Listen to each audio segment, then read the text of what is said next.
Nearly 2 months after a Columbus police officer shot and killed a 13-year-old boy, the Franklin County coroner's now released the complete autopsy report of Tyre King. Good evening. Thank you for joining us at 5. I'm Mike Jackson. And I'm Ellie Merritt. That report reveals that King was shot 3 times in the left side, and his official manner of death is being called a homicide.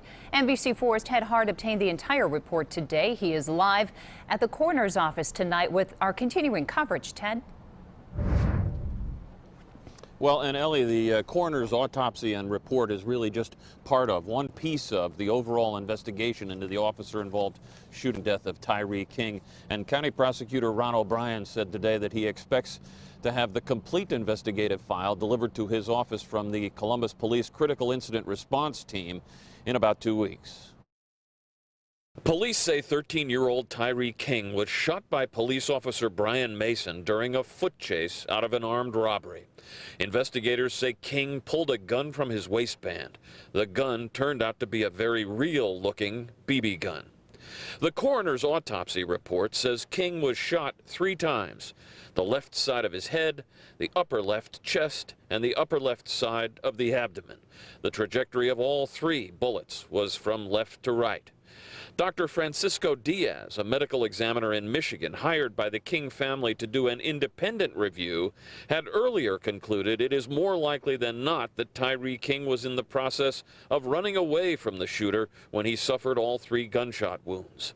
The county coroner's report makes no such conclusions.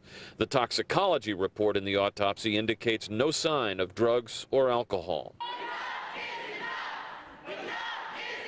The shooting of Tyre King has sparked protests and calls for independent investigations of police-involved shootings, and became a political issue in the race for Franklin County prosecutor. Tammy Fournier-Alzada is with the People's Justice Project. No cry for justice or the demand for justice and equal public safety, equal treatment when something happens in a community and to one of our citizens. It shouldn't be that we have to do these things to get fair or equal justice. Meanwhile, the investigation into the officer-involved shooting of Henry Green in South Linden last summer has been completed, delivered to the prosecutor's office, but it has not yet been presented to the grand jury. And coming up at 6, I'll explain why. Live at the county coroner's office, Ted Hart, NBC4. Thank you, Ted.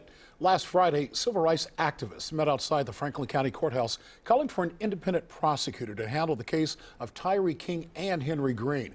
Both lost their lives after being shot by Columbus police earlier this year.